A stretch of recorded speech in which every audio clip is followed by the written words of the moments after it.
conversation tonight is going to be facilitated by Shaan Ross-Smith, Director of the MATE programme at Griffith University, Chair of the Board of DV Connect, and with a long history of working in corrective services, Shaan is passionate, I can tell you, about ending gender-based violence. Michael J., splits his time between running education programmes around gender violence and prevention and being a wildlife ranger in Africa, which he's not doing at the moment, as you can imagine. He's here and he's in Brisbane. And when he's not doing that, he's reminiscing about his sporting prowess as a first-class cricketer, an Oxford Blue, I noticed. Angela Lynch, lawyer and CEO of the Women's Legal Service here in Queensland, has been leading the way on the prevention of domestic and sexual violence at a state and national level, for which she was recently awarded a Member of the Order of Australia Medal for her services. Congratulations on that, Angela. And finally, well, certainly last but not least, Anoushka Dowling brings her passion for social justice, not just in the prevention of violence against women, but also racism and other aspects of discrimination, to her role as Assistant Director of the MATE programme. I'm not going to talk about MATE because they are, and is also a facilitator of a men's domestic violence education and intervention programme on the Gold Coast. So thank you so much, all of you, for being here to talk about this tonight, and let's get on. I totally forgot to introduce myself, of course, at the beginning. For those of you who don't know me, my name is Kathy Hunt, and I'm the executive producer of WOW in Australia. Now, over to you. Thanks, Kathy. Hi, everyone. Thank you so much for being here. It's really nice to be back connecting with people. Anoushka and I delivered 3 days of training this week, and we're back in a room with human beings again. And I didn't realise how much I missed connection until I got back in the room, and it reinvigorates you when you're with like-minded people. So thanks for having us, Kathy. Thanks for that introduction. So I found this beautiful quote, and I thought I'd share it before we begin. It says, "Where, after all, do universal human rights begin? In small places close to home, so close and so small that they cannot be seen on any maps of the world. Such are the places where every man, woman and child seeks equal justice, equal opportunity and equal dignity without discrimination." That was Eleanor Roosevelt, and I just thought that's so important, and that's exactly what we're talking about today. So locked down and locked in. The vision of one of the most incredible forward-thinking women that I know, Kathy Hunt. Kathy had a vision to bring people together to discuss the other pandemic that is impacting women globally, and that is violence against women. Women are locked down and they're locked in, and that's what we want to talk about tonight. While numbers of existing domestic violence clients have decreased contacting domestic violence services because they can't call out, we know that new referrals have increased, sometimes in excess of 120%. We know women are locked into their homes, unable to contact support services, and often with their perpetrator. So locked down and locked in. I want to put this out to everyone on the panel. What has that meant for women experiencing domestic violence to be locked down and locked in? Just open it up to everyone on the panel.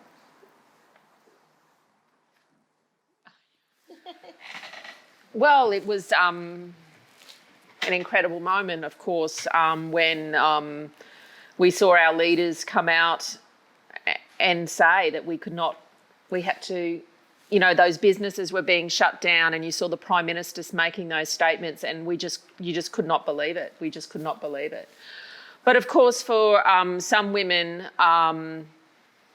that was probably one of the most scary moments that they would have faced, knowing that they possibly had lost their job, he had lost his job, and she was going to be locked in with her abuser. We certainly had, I think that there was initially quite many women did come forward, probably in anticipation of trying to get out, because they probably thought, I'm not going to survive. So I'm just going to get out and get into refuge quickly. And then others also then went into survival mode, and they are survivors. So they went into those survival modes of, I'm just going to go back into the relationship. I was planning on separating. I'm not going to do that now. I'm just going to go in, and I will hope to see you on the other side. And that's what they spoke to services about. So yeah, it was an incredible moment in history, but for so many women, it was. And the reality is, some women didn't get through that either. The statistics. I think in May there were double the number of domestic violence deaths in Australia during that period. So some women didn't survive. Yeah. Angela, when you say, when we're talking about lockdown or women, that feeling of I'm going to be locked down, what do we mean by that? So they're at home with their perpetrator, and what does that mean for them in terms of anything changing for them? Well, I think that, and many people have said that the COVID rules and regulations and what was imposed was doing what the perpetrator was doing, the work of the perpetrator anyway. She never had an escape. Perhaps she was able to go to work and call on the comfort of even a diversion of work, or there was support from work friends. Well, she was working at home, he was watching her, he's able to monitor her social media. He's able to, already he was socially isolating her, so now she was not even able to, be able to go and see her mum or her sister or and then if he was watching her as she did that. She was unable to call support services or as easily call support services. He was using the pandemic against her, saying that if you went out, I'm going to breach you. I'm going to get the police onto you. I'm going to do these things, or I'm going to infect you. Himself going out and acting like he's infected and then bringing that home to her. I mean, in a general way, our community was highly anxious at that time. We didn't know what was going to happen. Our clients who are victims of domestic violence rightfully are already have high levels of anxiety. So then to go into that period, there are even much higher levels of anxiety with less options. So there were like issues in relation to mental health issues and also the access to alcohol and drugs. The increase in sexual violence as well has been reported because they were just home all the time, and that capacity to inflict that increased violence. It's been reported that it's increased, there was increased severity of violence during that period. Yeah. Noosh, Michael, do you want to add anything to that? Yeah, I think I just want to expand on what Angela has already said, that the environment made it incredibly easy. I think you used the words that the government did the work of the perpetrator for them. It made it incredibly easy for the social isolation and the gaslighting and the emotional abuse, as well as the added layers of stress of potentially losing their job, already losing their job, the removal of any social and emotional resources that she was relying on at school drop-off or kindy drop-off at her workplace. But also, as Angela also mentioned, the incredibly resourceful nature of women who are experiencing violence, who have lived with violence for a long time.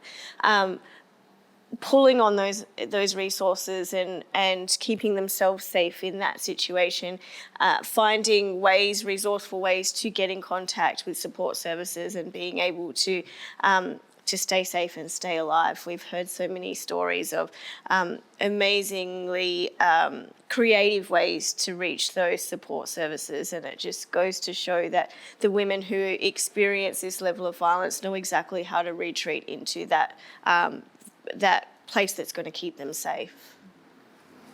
Thanks, Noosh. Michael? Listen, I came in here determined to be politically correct and not be too controversial, but after that wonderful intro by Jane, I thought, right, I'm going to release some of those shackles.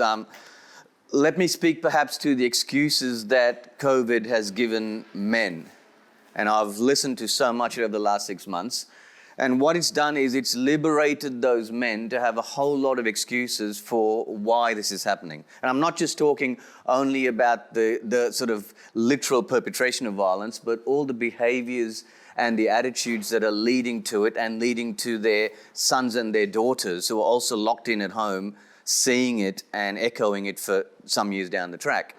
And one of those ones is that I'm frustrated and therefore anything I do comes under that frustrated banner. So therefore I've got a get out of jail card for that.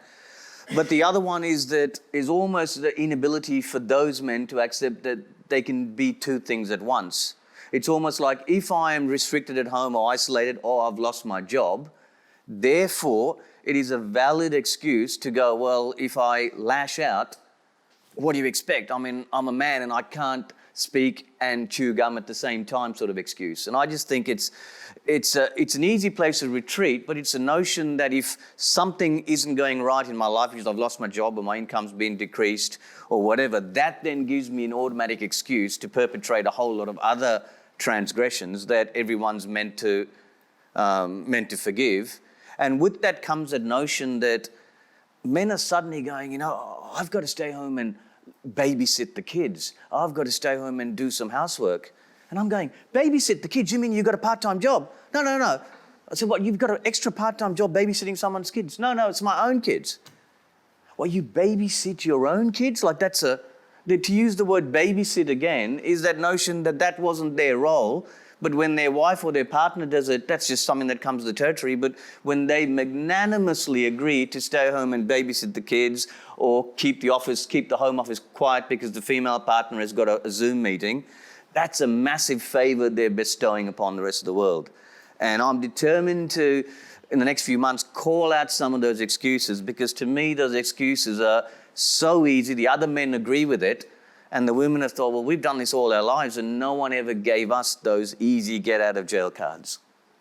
Michael, you mentioned there children, the impact on children and children witnessing that stuff. Can you talk a bit more about what you think the impact on children might be?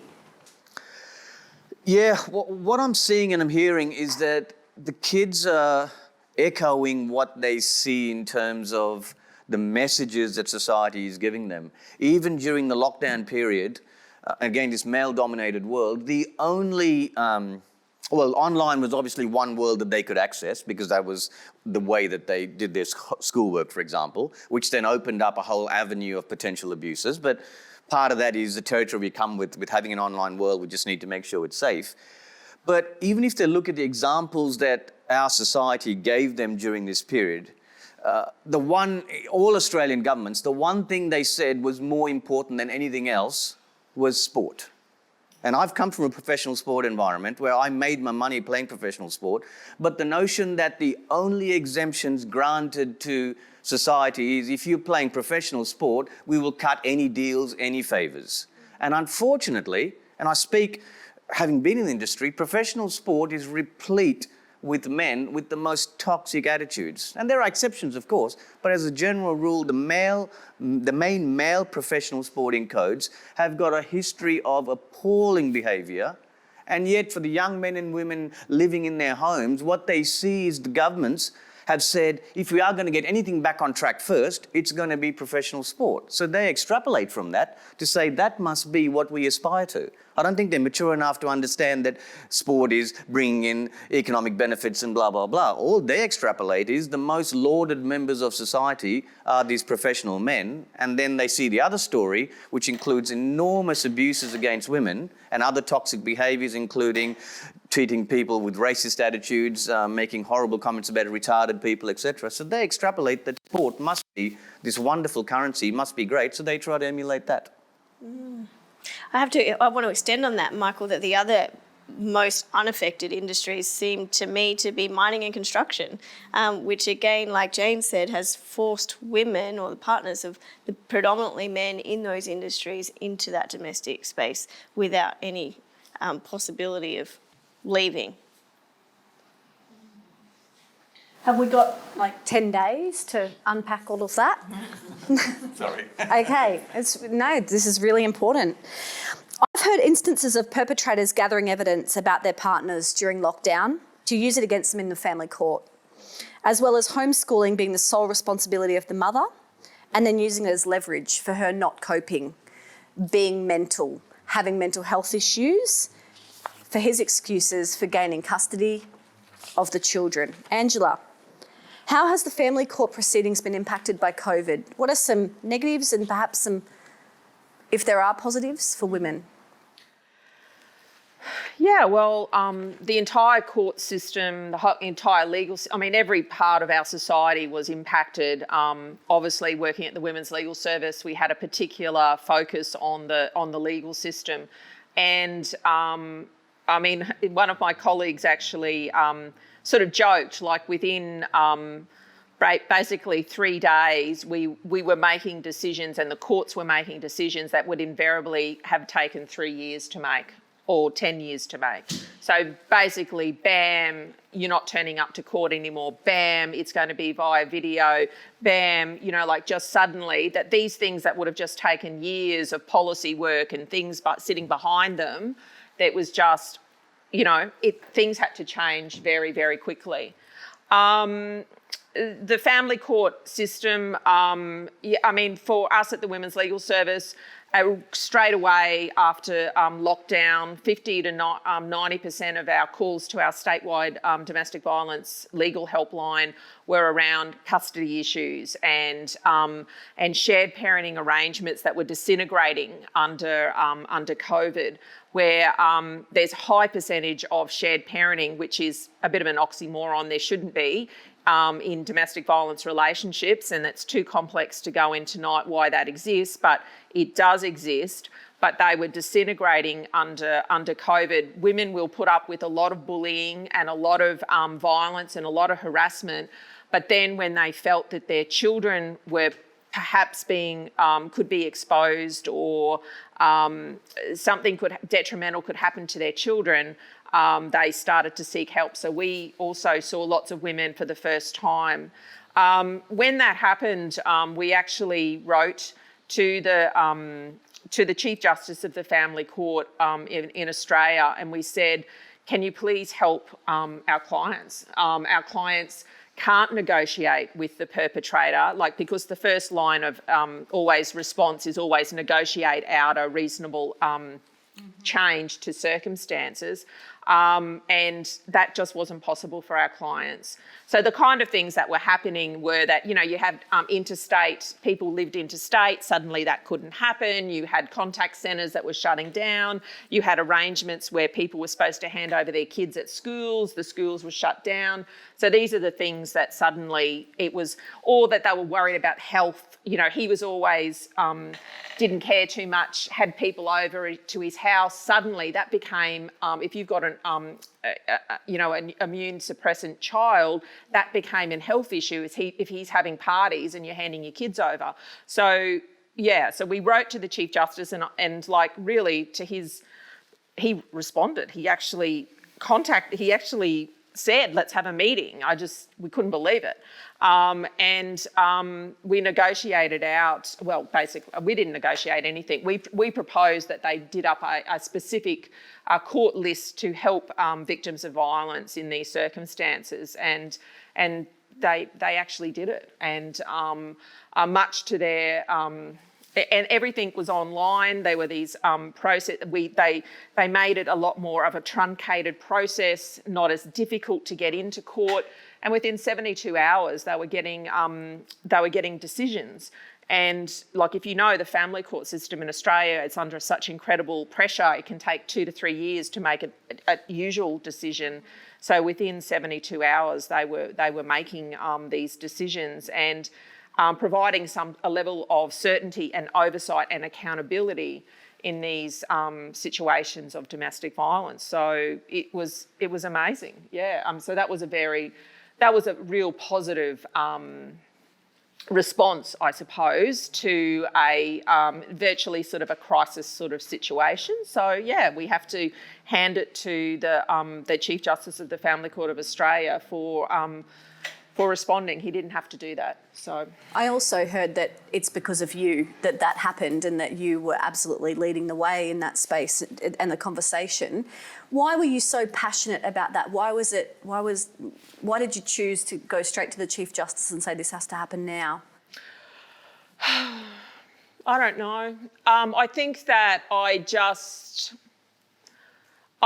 saw our clients had nowhere to go, and all they could do was, like, perpetrators were keeping children, so that would have meant that kids were with perpetrators. I took a gamble. What does it hurt? He can only ignore me. So he can only ignore me. It's only a letter.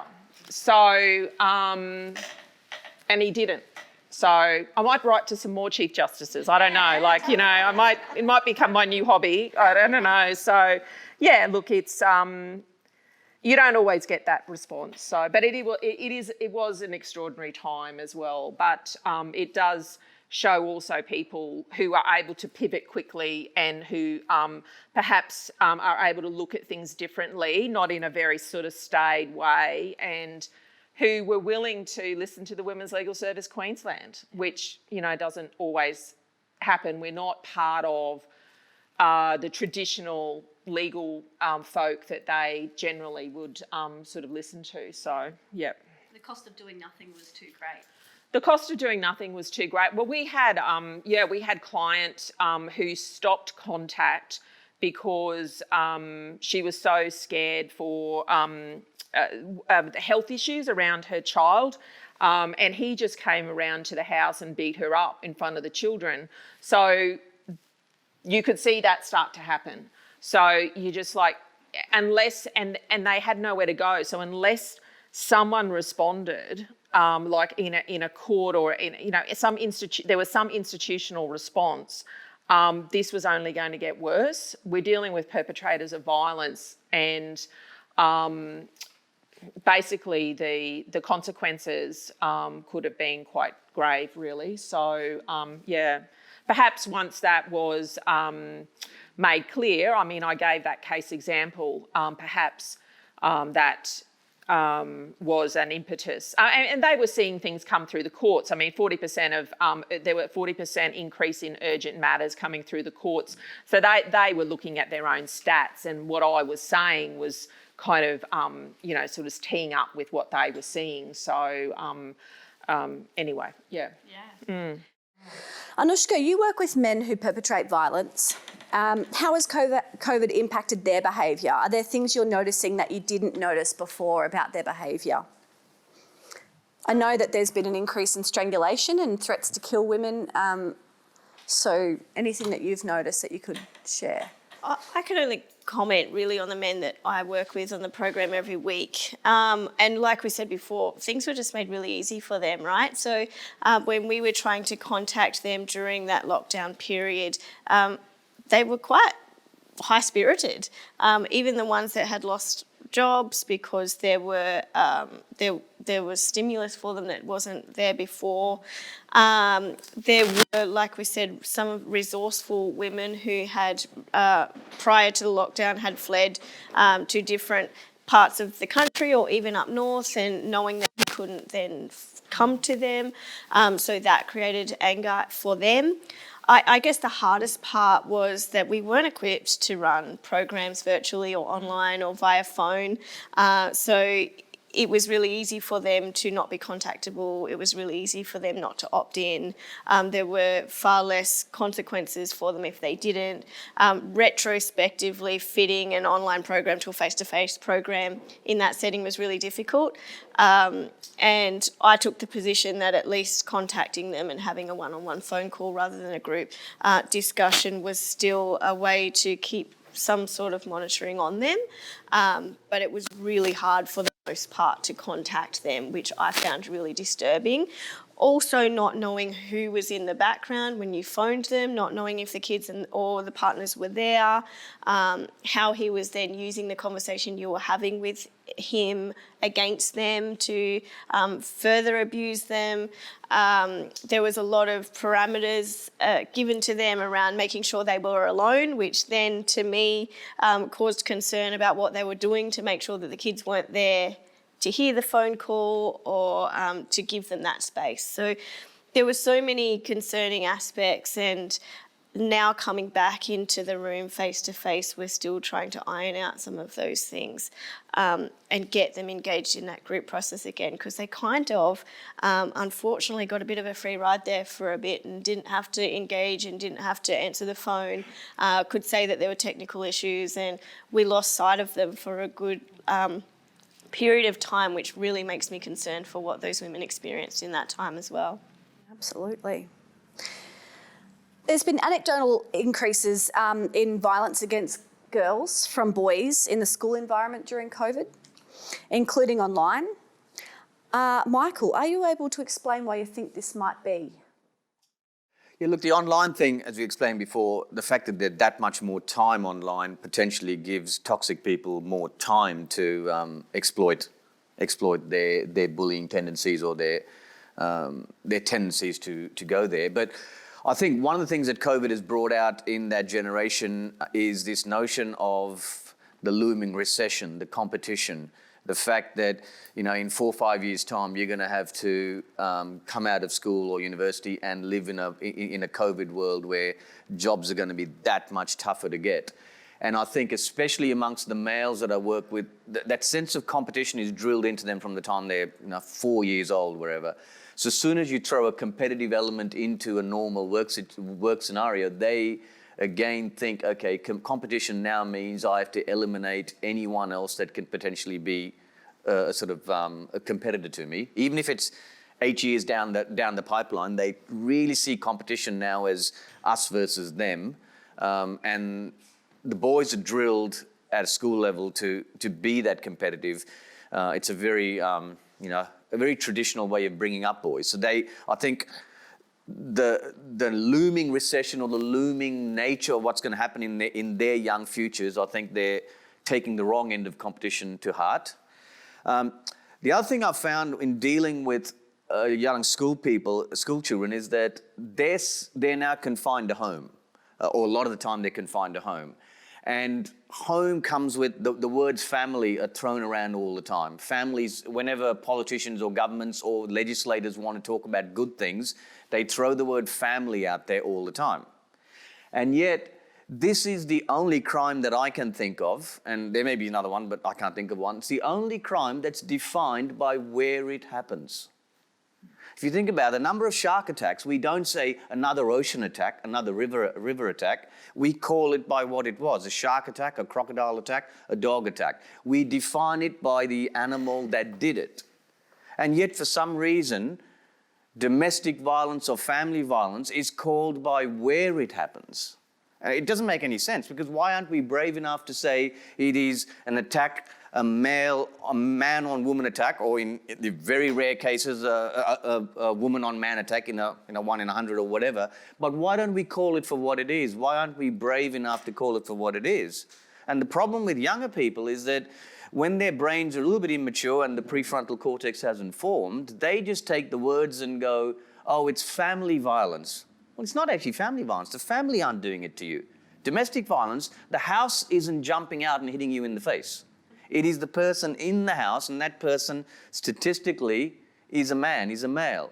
So we need to find a way to get this next generation to accept that the jargon is really important. They're young people, they're threatened by a lot of new things in their lives, and understandably when you're young and you're scared and mum and dad aren't working and money's tight and all that, I can understand their scaredness, but society's inability to call it for what it is really frustrating, because as a male in this space, it is a threatening place to have to call something out. At my age, I'm prepared to call something out. I'm prepared to wear the isolation, the exclusion, because I go back to my home and my wife and my family and my kids, and I'm old enough to live with the comments and the isolation, the ostracization that comes with it. But I go back to when I was 14, 15, 18, 20, playing professional sport, living in those dressing rooms, those airports, those hotels.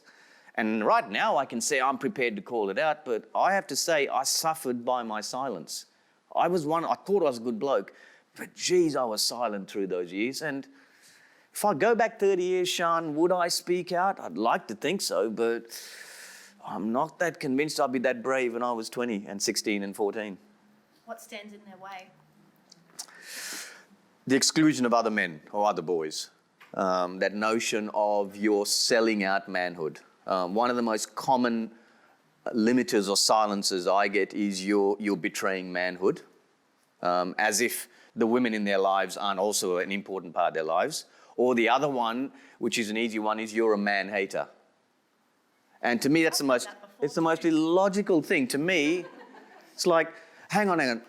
I actually love men. And they go, why? And I said, well, I run programs that I think men can be the part of this solution. If I didn't love men, I wouldn't be working in this space because I wouldn't think we had much of a hope. I'd give up on it. It's the fact that I love men and I believe in men that I actually think we can change. If you silence me by saying we can't change, you're a man hater, you're almost the one that hates men because you think men are so unevolved. Is there such a word, unevolved? The men are so unevolved that we can't change. And I said, I actually have enormous faith in men to change. So if you think we can't, then in a funny way, you're the one that actually hates men or thinks poorly of men. That's a great way to put it, Michael. Queensland Police Service and Queensland Health, as well as the gender-based violence sector, have all reported a significant increase in the amount of women disclosing historical sexual abuse during COVID. While some report it may be due to the primary trauma of COVID triggering a secondary trauma, there is also reports that women are feeling more comfortable to report this, given that they're reporting it from their own home, rather than having to attend a service face-to-face like they had to before COVID. Another plausible reason could be the various documentaries and shows on Netflix and Stan, like the Jeffrey Epstein show, that can raise awareness and shine a light.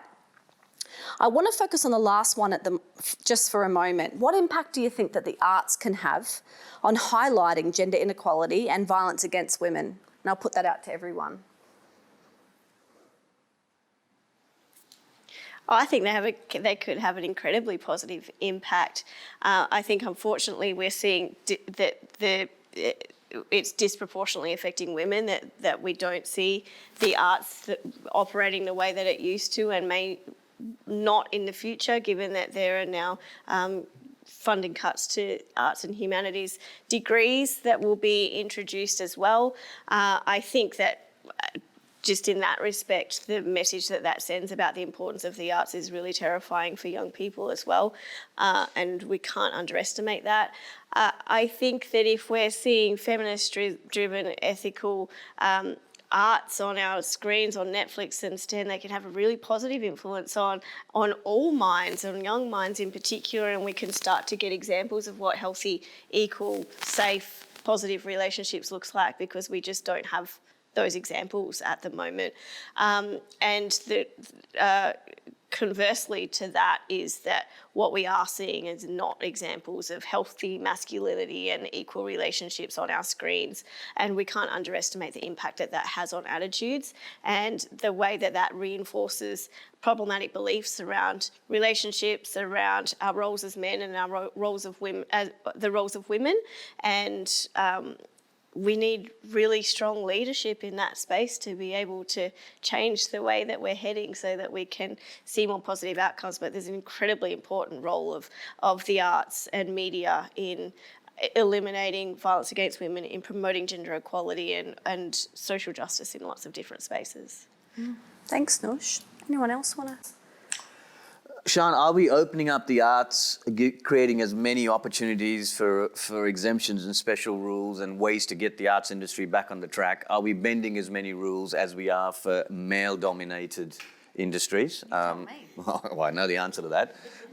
But even if you're watching television, for example, I was watching TV the other day and there was an eminent doctor who was talking about the dangers of COVID and the need to be hand hygiene and safe and all those sort of things, which made perfect sense. And they were aimed at getting a new generation of people to realise that even once COVID is finished, some of these behaviours would be really helpful. We could endure. And then literally I flicked channels and I was watching the football, and it's astonishing to believe that at a COVID time, you can spit and do this on a patch of grass that somebody else will roll on. I mean, even before COVID, it's pretty awful. But during COVID, the fact that we've enabled an industry where 26 men spit and expel the contents of their nostrils on a patch of grass. I've never understood the spitting. Like, I don't need to spit. I don't understand the spitting thing. Yeah, I mean, surely, even if you do, during post-COVID time, you've got to come up with a plan to, have a hanky or something or the other. The notion that can be allowed, so you can switch channels from one to the other and go, oh, I've just heard some messages from all the doctors and scientists, etc., and then we watch our heroes doing that. Again, the arts question as well, where are the arts featuring in the priorities of what we watch, what we see, what we're promoting to men or boys? Even the financial incomes, who's making the money at the moment in the post-COVID world, who's making the money? Yeah. I don't think the arts are making too much money. Michael, while I've got you, we work together. Anoushka and Michael and myself work together on a program called MATE, and we've been conducting many webinars during COVID. We've kind of had to quickly transition from in the room to webinars. And we've done a lot of free webinars because we've seen that there's an absolute need for people to stay connected on these, something as important as violence against women. And also we've had a few on racism and things like that. They're attended by all women. There's the occasional man, but 99% women. What have we got to do for men to tune in? What are we not doing that we've got to do? I don't know. I mean, I think men have got to realise that this notion of separating men and women by gender, surely the first... I say to people, I'm incredibly lucky to be who I am, and they go, what do you mean? Because in some senses, I've had a checkered history because I came to Australia as a refugee at the age of 15. And they said, well, what do you mean you're lucky? You've seen genocide happen in front of your eyes or whatever. But I said, listen, I got lucky 15 years before that. And people go, what do you mean? I said, I got lucky at the moment of conception. Because at the moment of conception, through no design or engineering on my part, the cells happen to split X, Y, or XZ or however it works. And I was born male or conceived male. And I said, I won the lottery at that point. After that, everything else that happened to me, which is, again, a lot of good luck, my career, my Oxford scholarship, the work I do now, my beautiful wife and kids, all of those things, there's a lot of luck involved. But the first lottery I won was at the moment of conception.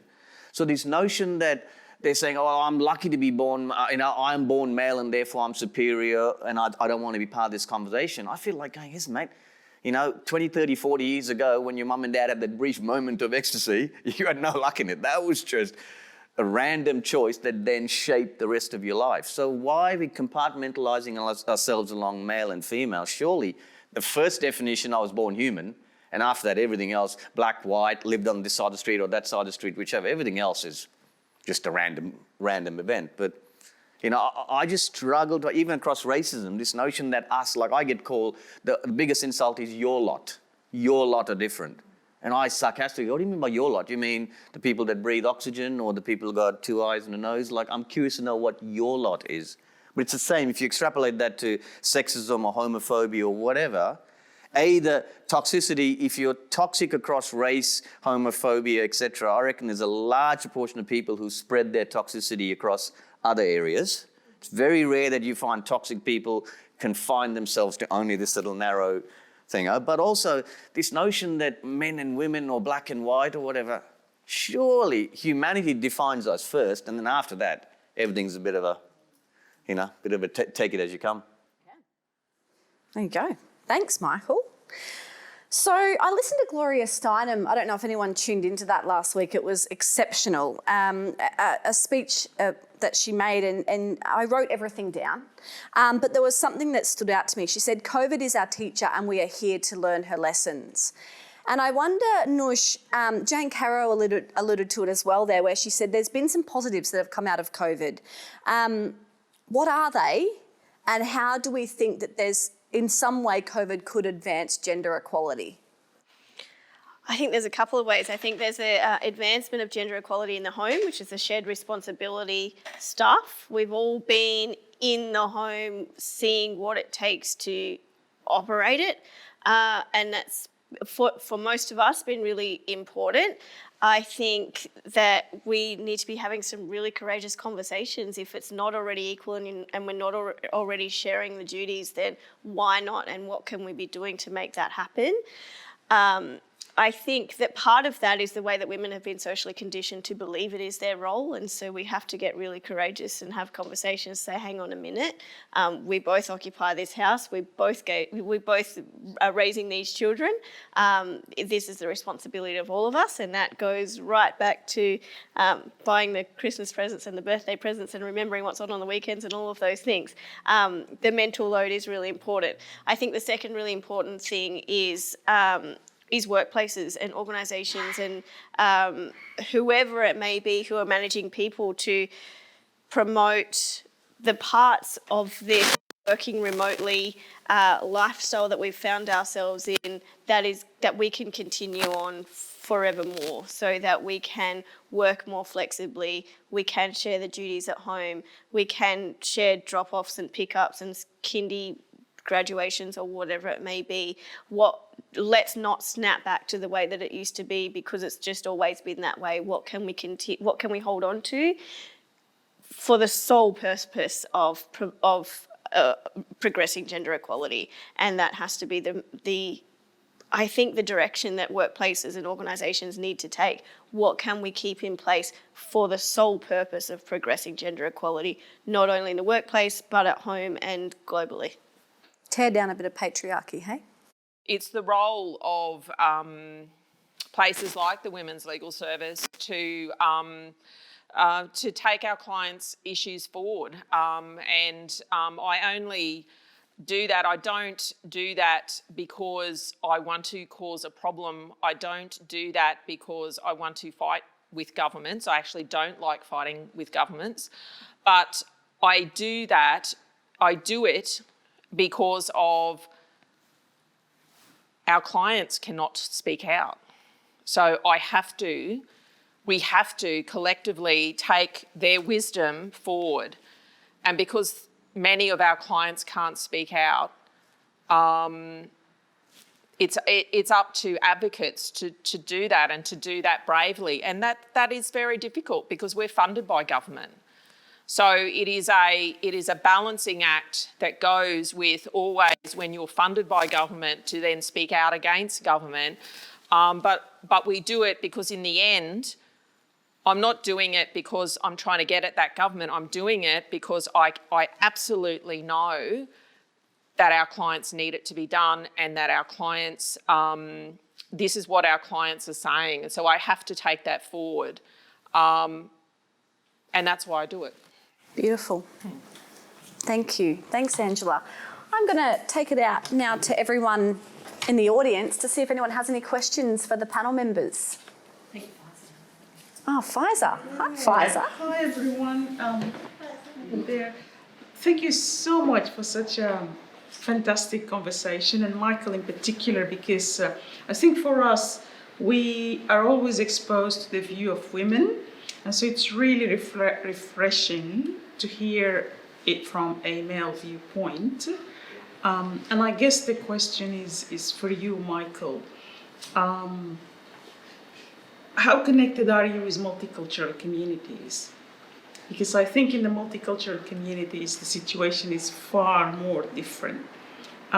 Women don't access mainstream services, they don't talk over the phone, they meet with their friends and talk these issues over. The role of the male in the house is different. There is no expectation of the male to contribute in the household. And the locking in of women has reinstated the privilege that men have culturally. And that has exposed young men as children in the house and young women as children in the house to a different model of parenting, of family, that is in contrast to what they see outside, what they hear outside, what they anticipate family should be. So I'm just curious to see, or your view about the long-term impact of things like this. Yeah, look, I mean, I can't speak for all cultures, but I grew up in a Sri Lankan family, in a very supportive, loving, beautiful family, but I saw a lot of those cultures, and now I'm a bit older, I can reflect on that. But I also now spend a chunk of my life in Southern Africa, and that is, again, a massively patriarchal society, both the white Afrikaner type society, but also the sort of the black tribes, the Zulu tribes, the Shona, all of those tribes in Zimbabwe as well. What I am seeing is 100% of what you've just said, so correct. There is this notion that, there are two different domains and never the twain shall meet. And if a female does advocate in that space, she's almost seen as a witch, in whatever way you want to present it. Someone's infected her with these bizarre notions that came from the West. It's always the West that sent those bizarre notions of, empowerment, and therefore you must resist all those messages that come in from the West, not realizing the West's rates of perpetration of it are exactly the same. In fact, when I was in Zimbabwe a few years ago running a DV session for some tribal women, they were astonished that this happens in white countries too. They were like, you mean white women get beaten up too? I said, no, the ratio is the same. And they were astonished that we just thought we deserved it because we were black women. And therefore, until we can get both the men and the women to stop realizing that A, it's your fault, but B, that you deserve it, or it's the way it always was. I don't have the magic bullet solution to come up with the answer, but I do know that it has to stop being this notion of it's the way it's always been, therefore it will always be, therefore it will always be. People with your experience and wisdom will probably have better long-term solutions, but it has to come from changing the narratives.